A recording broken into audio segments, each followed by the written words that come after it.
tuberculosis sí se cura. Si tos y flema por más de 15 días padeces, a tu consulta. Primeramente agradecerles a todo lo que es el Ministerio de Salud, además del programa Telesalud, que está apoyando y está impartiendo esta telecapacitación en cuanto al manejo de la tuberculosis, un panorama desde la actualización, desde la prevención, ¿no? Obviamente encabezado también por el Programa Nacional de Enfermedades Infectocontagiosas. Bueno, nosotros vamos a empezar, como por todo, con una definición clara, una definición en relación a la tuberculosis como enfermedad infectocontagiosa. Todos lo hemos ido conociendo, crónica, prevenible, pero que también puede ser curable, ¿no? Hasta hace poco existían bastantes teorías donde se estaban pensando que la tuberculosis iba a ser o se estaba haciendo prácticamente incurable, ¿no? Por la cantidad de casos de selección de drogoresistencia o farmacoresistencia que está existiendo a nivel mundial, sobre todo en los países densamente poblados y con eh, grandes cantidades de casos, ¿no? De una incidencia bastante elevada. Entonces, nuestro objetivo clave para saber y estudiar y analizar la tuberculosis es el agente causal que es la Mycobacterium tuberculosis, ¿no? Un agente que es de relevancia epidemiológica y que está moviendo muchos recursos en el área de salud, mucho personal y mucho material de investigación que se están aplicando, sobre todo estos últimos años, para poder innovar en relación a lo que es el manejo de la tuberculosis. Pero lejos del concepto, ¿no? De la definición como tal, nosotros tenemos que evaluar por qué un paciente tiende a tener un periodo de cronicidad en cuanto a la evolución de la enfermedad, porque la enfermedad es crónica, justamente por este espectro desde la exposición e infección, ¿no?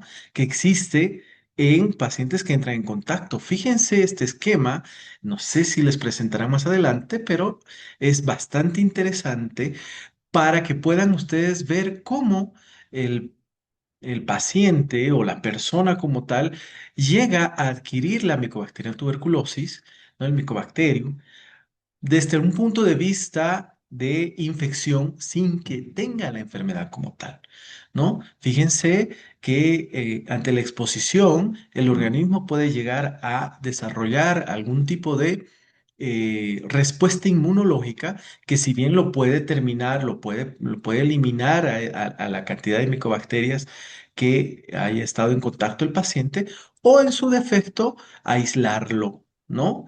Aislarlo, inactivarlo o fagocitarlo o incluso formar un granuloma para evitar que se propague y exista la enfermedad como tal. Evidentemente, esto es condicionado al sistema inmunológico, pero si ese mecanismo inmunológico llega a fallar por X o Z motivo, pues empieza a presentarse un cuadro de tuberculosis pulmonar activa. Desde el punto de vista clínico, pues la tuberculosis pulmonar activa tiene un cortejo sintomático que lo vamos a ir detallando más adelante. En conclusión, una infección tuberculosa va a ser ese periodo en el cual este bacilo, el bacilo de Koch, entra en contacto con el paciente. Podría ser por primera vez, ¿no?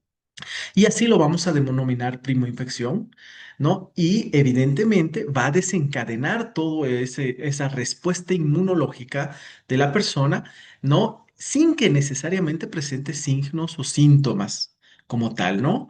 Y esto pasa de forma inadvertida, ¿ya? Y no es necesario o no hay una actividad de transmisión como tal de la micobacteria hacia otras personas, ¿ok? Desde esta perspectiva, hay grupos poblacionales específicos en los cuales nosotros tenemos que enfocarnos para poder tomar acciones como el tratamiento preventivo para la tuberculosis, ¿no? Administrarlo. poblaciones con VIH, pacientes que menores de 5 años, ¿no? Menores de 14 años, ¿no? Y otras poblaciones que lo van a ver en su momento para poder hacer un impacto desde el punto de vista de salud pública y evitar la progresión de infección a enfermedad por tuberculosis. Porque ya cuando está la enfermedad, no, ya el sistema inmunológico no logra controlar esa infección, no puede existir también una reinfección tuberculosa endógena o exógena en dependencia, no, de las características del paciente y los bacilos se multiplican, se activan, ¿no? Y van a producir ya las lesiones características o van a inducir a que el cuerpo produzca las lesiones características de la tuberculosis que muy bien nosotros hemos conocido, ¿no? Y que lo van a ver también en la parte clínica. Bueno, a nivel pulmonar es lo más importante que a nosotros nos interesa desde el punto de vista epidemiológico. No les estoy diciendo que los demás no. Sí, importa bastante abordar la tuberculosis como tal, pero el que más transmite o el que es de más común transmisibilidad es la forma de tuberculosis pulmonar. Por tanto, es la que se estudia desde el punto de vista epidemiológico, ¿no? Entonces, en la infección por tuberculosis no hay signos y síntomas y en la enfermedad, pues la forma pulmonar es la más frecuente, la extrapulmonar puede afectar a cualquier órgano y en este contexto nosotros tenemos que tomar en cuenta que esta enfermedad se puede presentar independientemente del organismo, el sistema, puede presentarse en cualquiera de ellos, ¿no?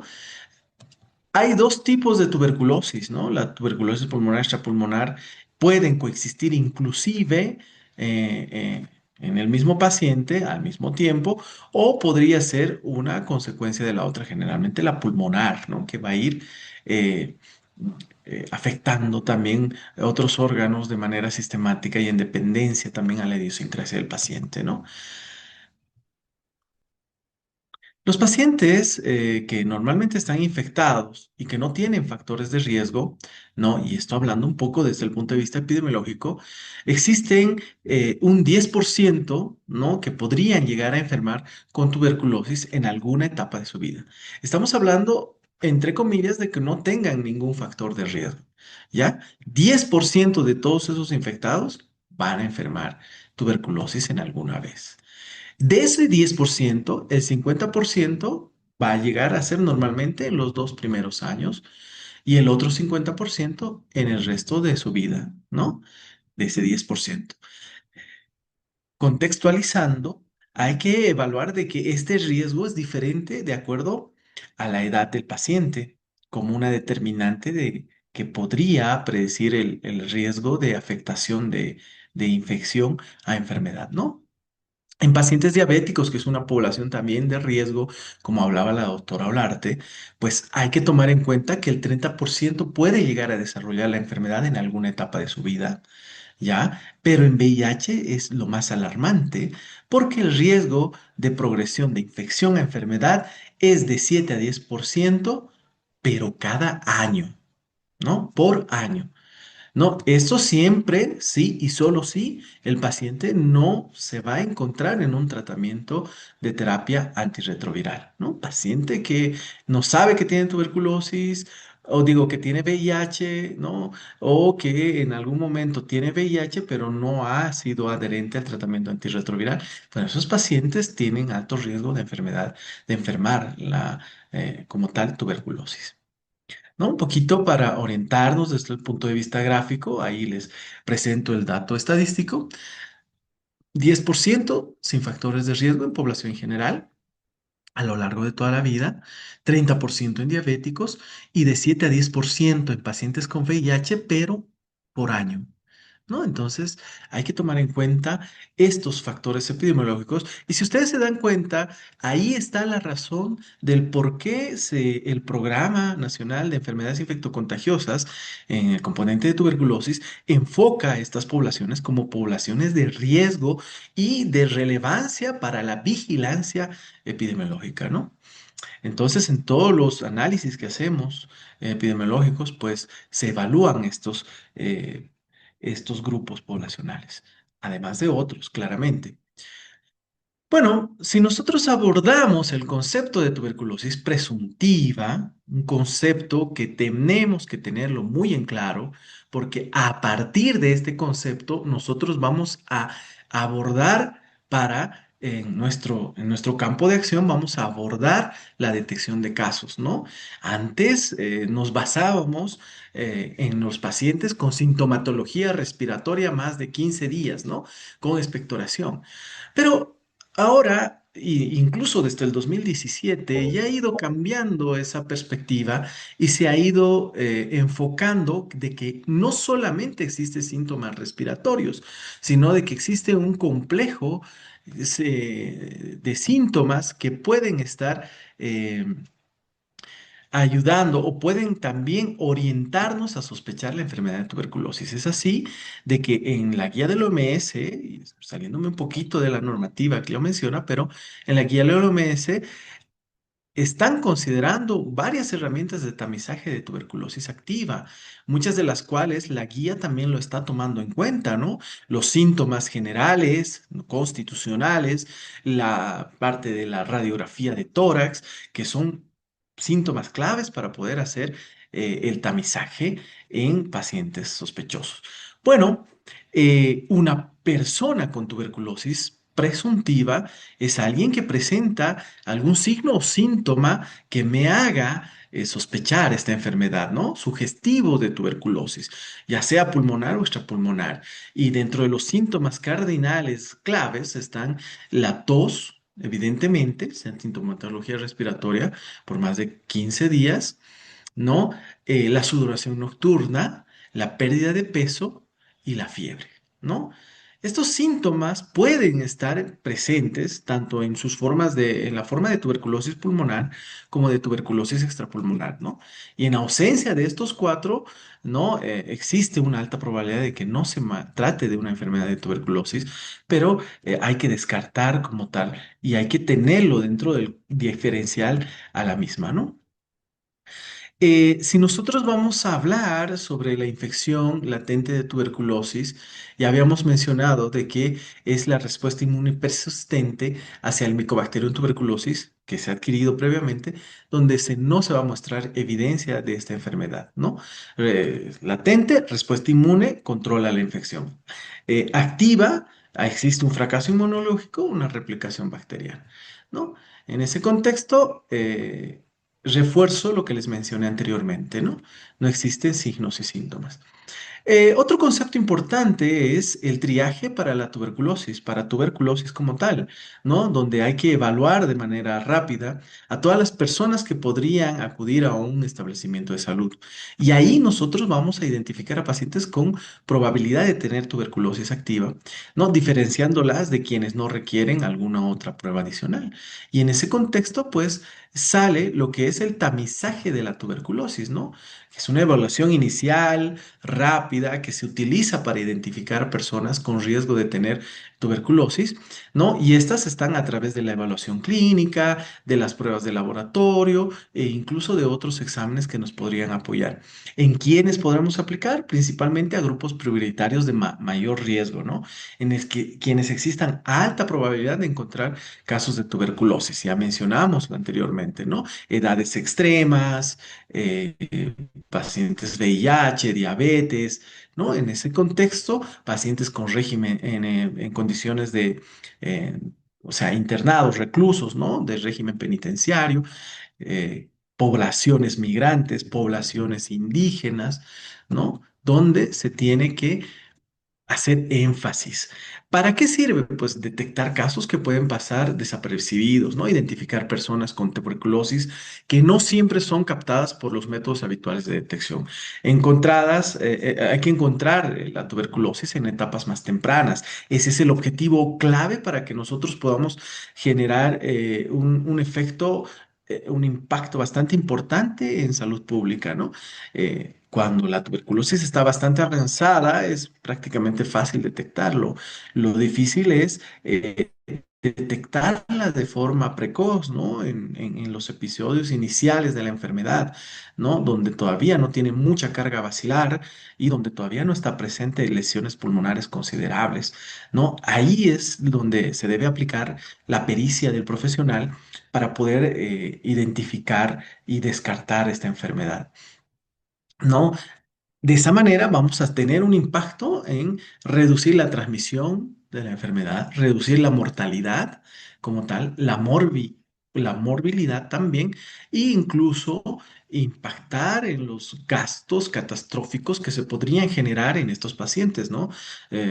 Porque muchos de ellos tienen dificultades económicas, ¿no? Las personas afectadas, de ser económicamente vulnerables, pues llegan a ser bastante, bueno, tienden a llegar a la pobreza y extrema pobreza, ¿no? Entonces, esto, si nosotros no hacemos una actividad de tamizaje adecuado, con estrategias puntuales y en poblaciones bastante vulnerables, pues podríamos consecuentemente impactar en la economía de las familias de esas poblaciones, ¿no?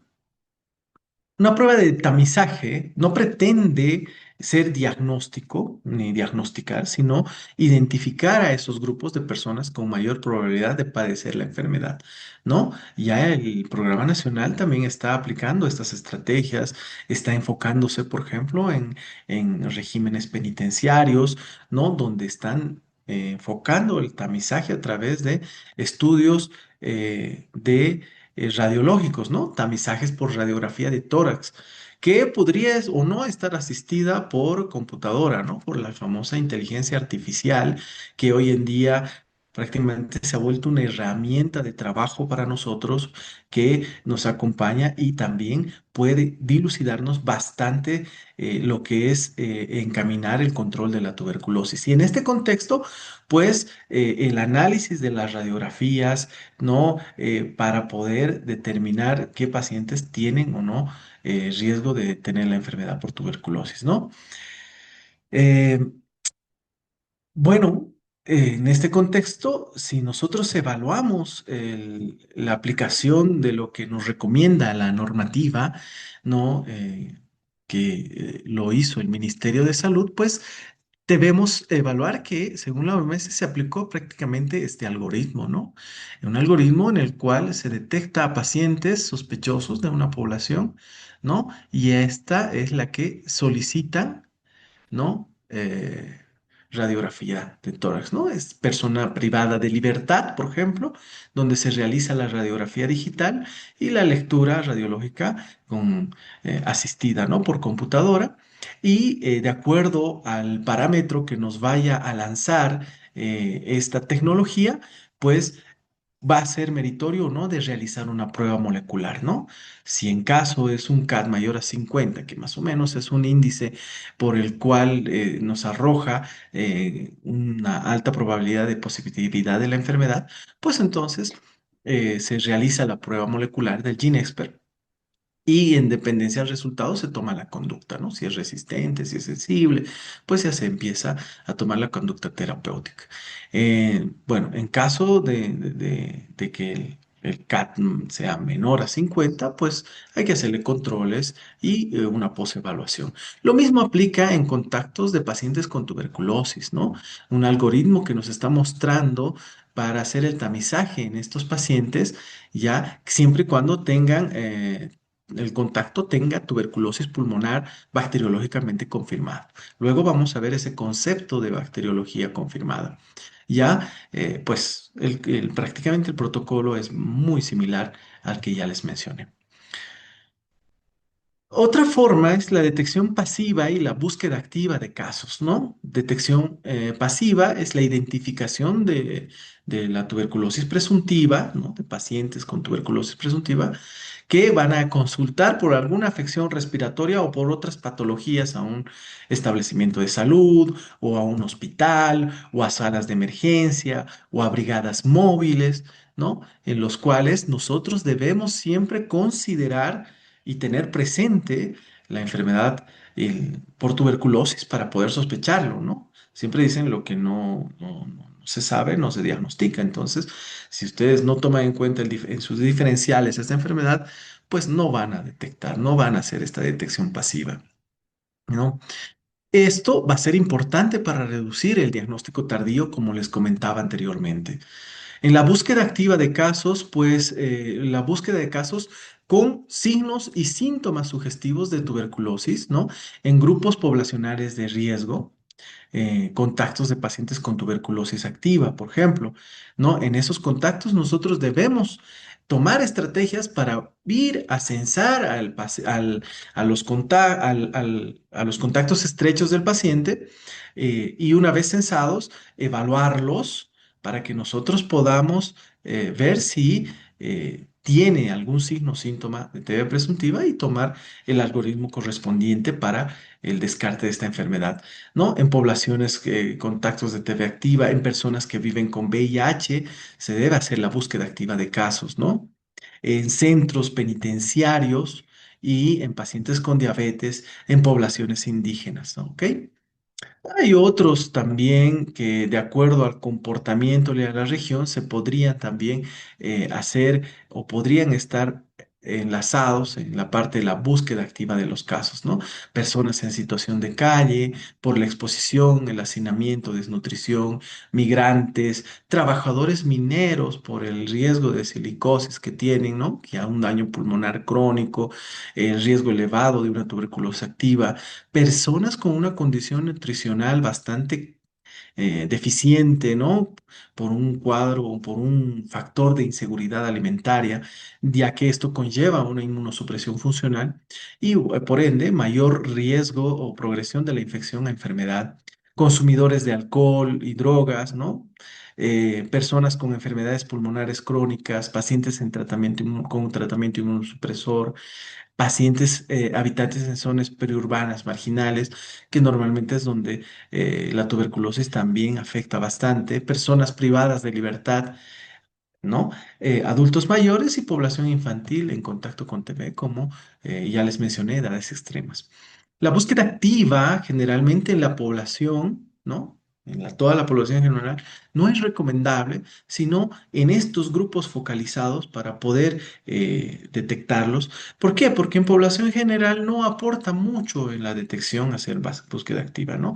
Hay experiencias de directores de centros de salud que le solicitaban a todo el personal hacer un barrido de toda su zona con vasitos y que toda la población escupa, ¿no? Espute en los vasos recolectores y luego eso lo procese.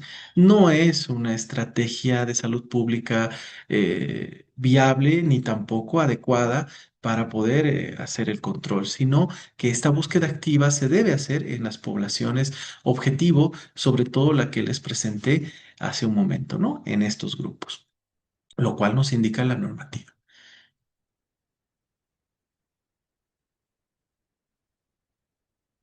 Bueno, cuando nosotros abordamos ya un caso con tuberculosis presuntiva, ¿no? Debemos enfocarnos, ¿no? En este caso, cómo va a ser el diagnóstico de este caso, ¿no? Si lo vamos a hacer por medios de diagnóstico bacteriológico, que lo van a ver luego, el diagnóstico en tuberculosis, o si me voy a apoyar con métodos clínicos para poder iniciar un ciclo de tratamiento antituberculoso.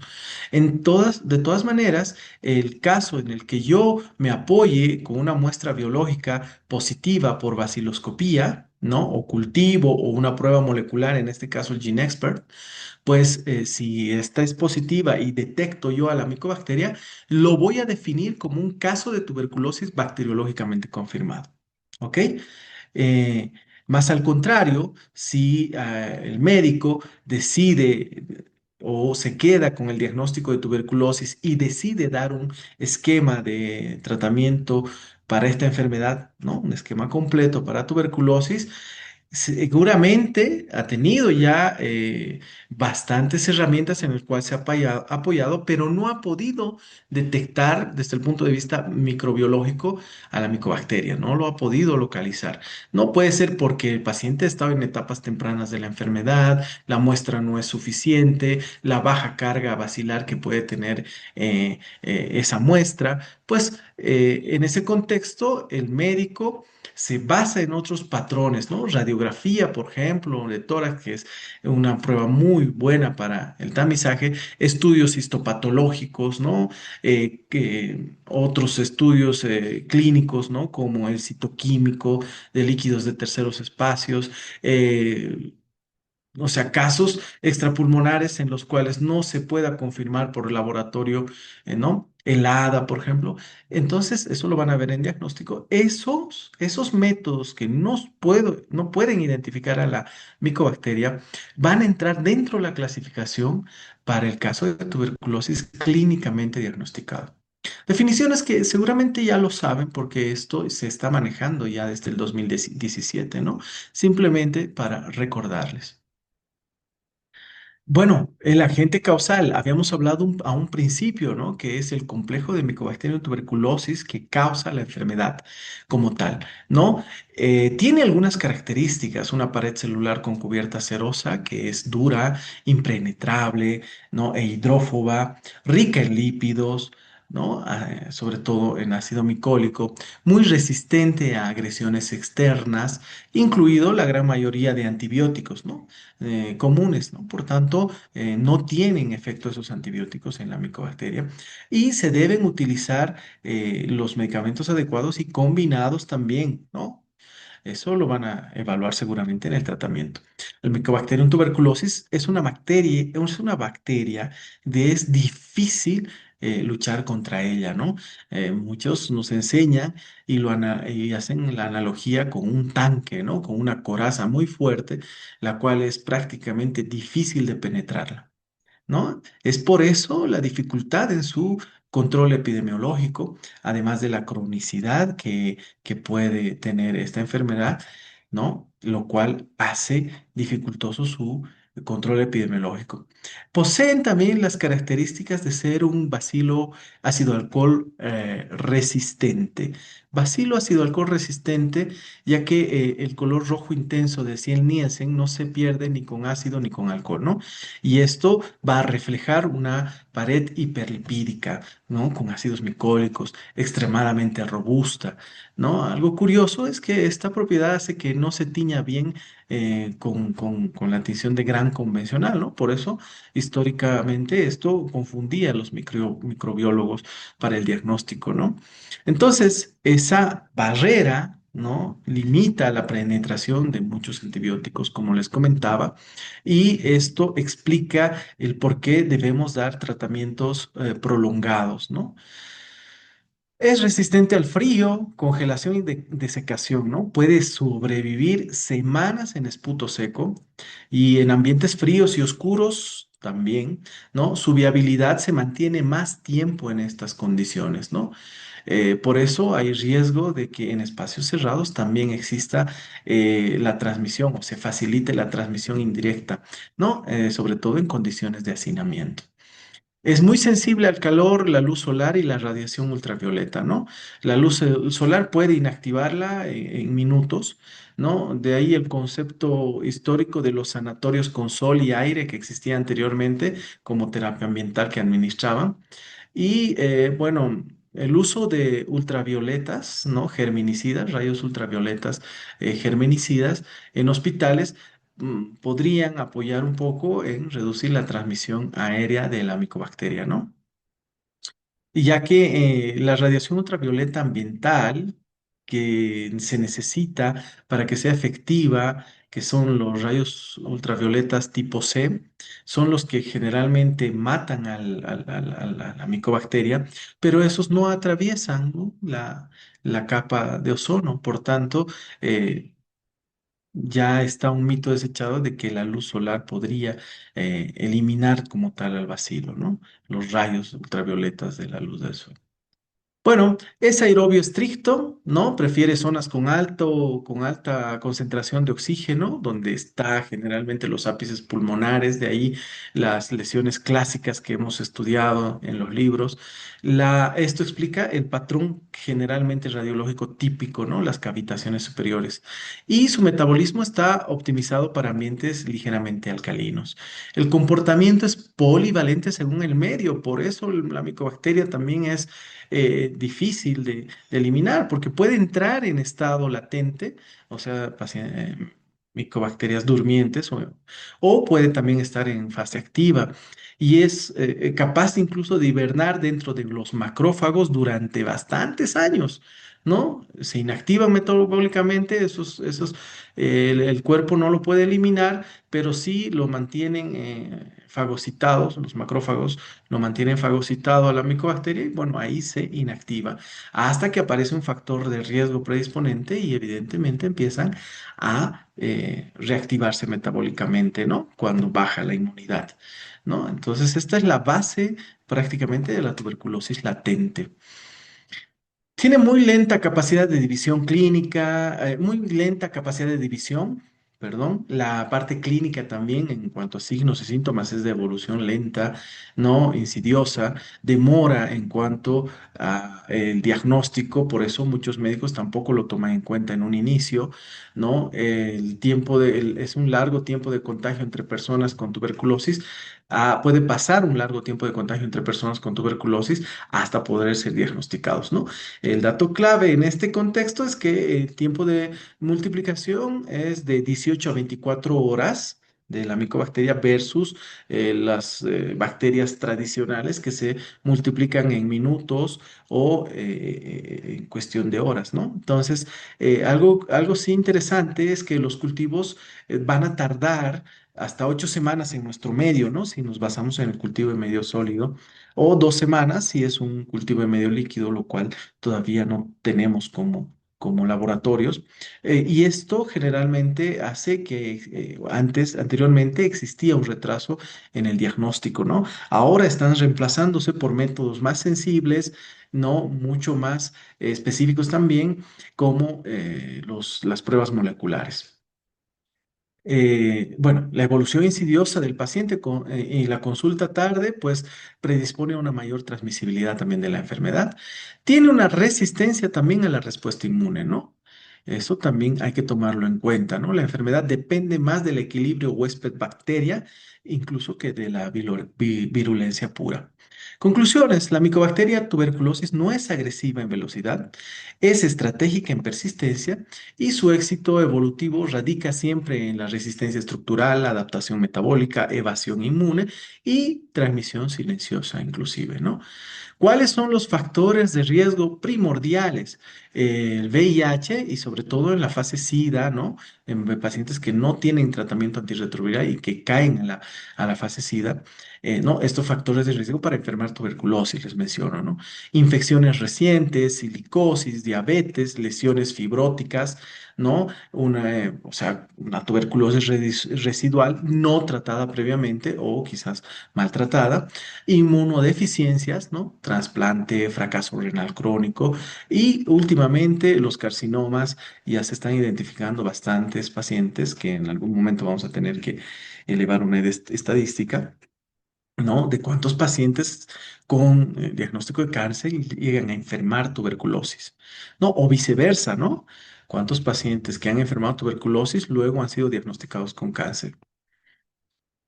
Bueno, el mayor riesgo de tuberculosis activa se concentra en estados de inmunosupresión, infección reciente y condiciones pulmonares que favorecen la reactivación del bacilo latente. Importante tomar en cuenta esta, esta premisa.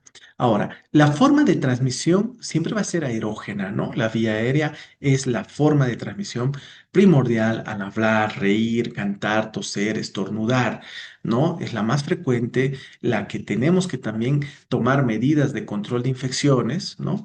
En la comunidad y así disminuir la capacidad de transmisión. Es importante tomar en cuenta esto y que los bacilos ya pueden llegar a ser viables, incluso hasta 8 horas sobre un ambiente donde el paciente haya tenido o haya tosido, ¿no? O haya estado infectando, ¿no? Y sobre todo, aún más tiempo en ambientes donde no tiene ventilación, donde son lugares secos, ¿no? Donde no entra intercambio de aire como tal, ¿no? Y los factores que favorecen la transmisión son la alta concentración de bacilos, ¿no? Que podría tener el paciente, el caso índice, la poca ventilación e iluminación y el grado de cercanía, cuánto tiempo están expuestos los contactos al paciente, ¿no? Al caso índice, ¿no? Y por eso se debe no solamente estudiar a la familia, sino a los contactos estrechos que involucren también su ambiente laboral o por donde intercurre constantemente el paciente. ¿Ok? Bueno, en condiciones de programa, y esto les subrayo y les pongo en negrillas, una tuberculosis pulmonar, ¿no? Bacteriológicamente confirmada, ya no es contagiosa después de los 15 días de haber iniciado tratamiento. Se han dado experiencias donde incluso médicos de terceros niveles, segundos, terceros niveles, quieren aislar al paciente cuando presenta algún grado de complicación, ¿no? Que podría ser consecuencia del grado de tuberculosis o ajena a la enfermedad por tuberculosis, pero con el hecho de enterarse que tiene tuberculosis, prácticamente quieren aislar al paciente por 6 meses hasta que termine el tratamiento. Algo que no es adecuado, ¿no? Porque genera estigma y discriminación en estos pacientes y no solamente por parte del personal de salud, de la población en general, e incluso también hasta de su familia. Entonces, imagínense si el personal de salud no aplica las buenas prácticas de manejo al paciente con tuberculosis, ¿no? Evitando el estigma y la discriminación, si el personal de salud no lo hace, imagínense la población en general, imagínense también la familia, ¿no? Existe este estigma, el cual ya tenemos que cada vez eliminarlo más, ¿no? Por tanto, un paciente que inicia tratamiento ya no llega a ser contagioso. ¿Ok? Estos son los síntomas generales y específicos que seguro lo van a analizar más a profundidad. Lo que yo quiero que tomen en cuenta es que dentro de los síntomas generales ya no solamente pueden estar aislados, pueden estar combinados con síntomas específicos. Hiporexia, astenia, adinamia, pérdida de peso, fiebre y diaforesis nocturna, malestar general y con la tos con expectoración por más de 15 días, que podría ser una expectoración hemoptoica, una hemoptisis como tal ya, ¿no? Que ya es sangre abundante, o presentarse a través de una disnea, ¿no? Simplemente en la tuberculosis extrapulmonar va a tomar de acuerdo al órgano que afecta, ¿no? Y es por eso que nos va a simular un gran cortejo de enfermedades, ¿no? Por tanto, de ahí el nombre que se le da a la tuberculosis, la gran simuladora, ¿no?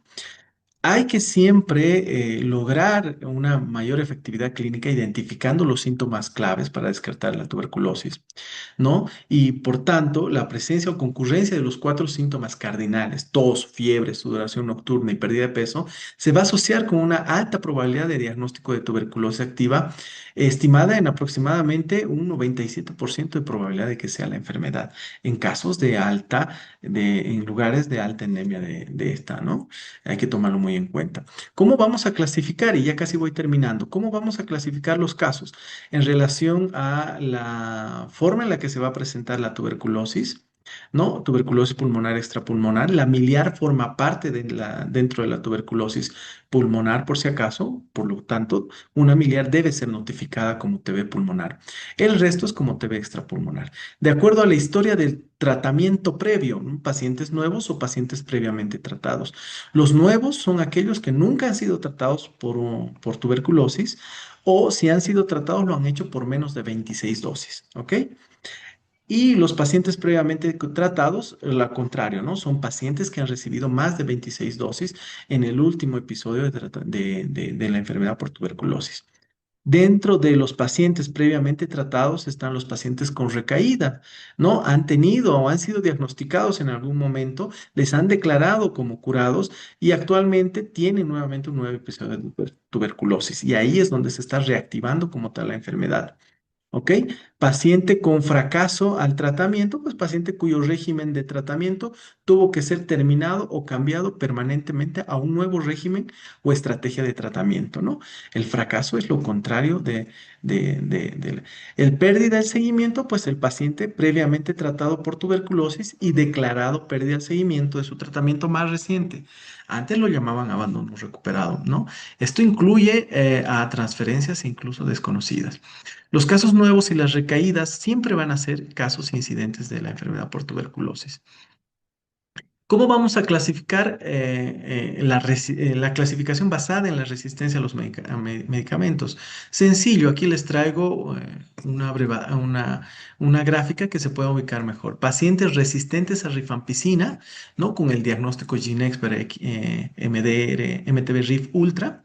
¿Ya? El paciente MDR como tal, que es no solamente resistente a rifampicina, sino también resistente a isoniazida.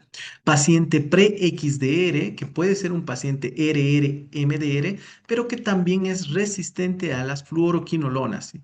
Ya sea levofloxacina o moxifloxacina o incluso ambas, ¿no? Y paciente XDR, que es un paciente RR-MDR, ¿no? Paciente RR-MDR que tiene resistencia a las fluoroquinolonas, pero también tiene resistencia a uno o más fármacos del grupo A de clasificación de la OMS. Estaríamos hablando de la bedaquilina y el linezolid, ¿ok? Estos conceptos sí hay que dominarlos bastante bien. De acuerdo a esto, nosotros vamos a evaluar la resistencia a medicamentos de la micobacteria. Y paciente con resistencia a isoniazida, ¿no? Es sensible a rifampicina, pero es resistente a isoniazida como tal. Clasificación basada en condición de VIH, bastante sencillo. Todo caso, bacteriológicamente o clínicamente diagnosticado de tuberculosis, que tiene un resultado de prueba de VIH al momento del diagnóstico o posterior al mismo, ¿no? El TBI sin VIH es lo contrario, ¿no? No tiene la prueba, pero estos posteriormente se podrían reclasificarlos de acuerdo a la realización o no de la prueba. Y paciente de TB y estado de VIH desconocido, es un caso de tuberculosis donde no hay otra evidencia documentada de inscripción a la atención de VIH como tal. Pues estos casos también posteriormente pueden ser reclasificados, ¿no? ¿Cómo vamos a dar la condición de egreso a los pacientes? La condición de egreso a los pacientes puede llegar a ser como curado cuando todo paciente bacteriológicamente confirmado, que generalmente es tuberculosis pulmonar, ¿no? En este contexto vamos a hacer la evaluación y el seguimiento bacteriológico con baciloscopías y estas baciloscopías van a ser negativas y una condición de egreso de cultivo, ya sea del cuarto o quinto mes, en dependencia si amplío o no la fase intensiva de continuación, o digo, la fase intensiva del tratamiento de 2 a 3 meses. En dependencia de eso, voy a solicitar un cultivo al cuarto o al quinto mes y si el cultivo ese es negativo, ¿no? Entonces voy a darle la condición de egreso de curado. El tratamiento completo es todo paciente que ha completado el tratamiento, 156 dosis, cuyo resultado no se ajusta a la definición de curación o fracaso al tratamiento. Fracaso al tratamiento es, bueno, el tratamiento completo generalmente se puede dar a los pacientes con tuberculosis extrapulmonar. Normalmente en ellos no haces el seguimiento bacteriológico, ¿no? Y el fracaso al tratamiento es el paciente cuyo régimen de tratamiento tuvo que ser terminado o cambiado permanentemente a un nuevo régimen o esquema de tratamiento. Importante tomarlo en cuenta, ¿no?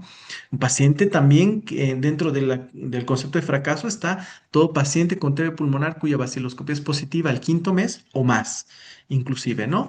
De tratamiento o el cultivo también puede ser positivo al cuarto o el quinto mes, ¿no? En caso de que se haya prolongado la fase intensiva. Esto hay que tomarlo muy en cuenta, ¿no? Normativamente, TB pulmonar cuya baciloscopía es positiva al quinto mes. ¿no? Esto hay que tomarlo muy en cuenta porque hay varios médicos que están diciendo que no, con una vaciloscopia positiva podría ser un convertidor tardío. Eso puede que sí, puede que no. Hay que evaluar los casos individualmente, pero acuérdense que nosotros nos basamos en condiciones de normas nacionales, de guías nacionales que nos dicen cómo debemos manejarnos de forma programática, ¿no? Y este es el manejo de forma programática. Y ya me faltan una diapositiva para terminar. Pacientes fallecidos, paciente que falleció antes de iniciar el tratamiento o durante el transcurso del mismo. Esta es otra condición de egreso. Pérdida en el seguimiento, paciente que no inició el tratamiento o cuyo tratamiento se interrumpió durante 2 meses consecutivos o más. ¿Ok? Se incluye aquí los transferidos a otro establecimiento de salud y cuyo resultado de tratamiento se desconoce, ¿no? Entonces, hay que respaldarse durante la notificación, ¿no? Con medios de verificación, de haber agotado todas las instancias para hallar al paciente, porque pérdida en el seguimiento no podemos dar en condiciones de programa, no debería darse, porque se supone que todos los pacientes deben tener un seguimiento adecuado, ¿no? Esto es un poco complicado en el panorama de reacciones adversas, ¿no? Porque muchos de estos pacientes rechazan el tratamiento continuar por el episodio adverso que ha tenido con la medicación, ¿no? Pero eso sí a otro tema de otro análisis. No evaluados, pues paciente con tuberculosis que no se le ha asignado ningún resultado al tratamiento. ¿Ok? Esa puede ser otra condición de egreso. Y bueno, pues el tratamiento exitoso o el éxito en el tratamiento va a ser la suma de los pacientes curados y tratados y con tratamientos completos, ¿no? Suma de curados con tratamientos completos me van a dar el éxito en el tratamiento para mi evaluación de la corte. ¿Ok? Nada, pues eso es lo que les quería transmitir. Me sobrepasé con 9 minutos, me disculpo y gracias por su atención.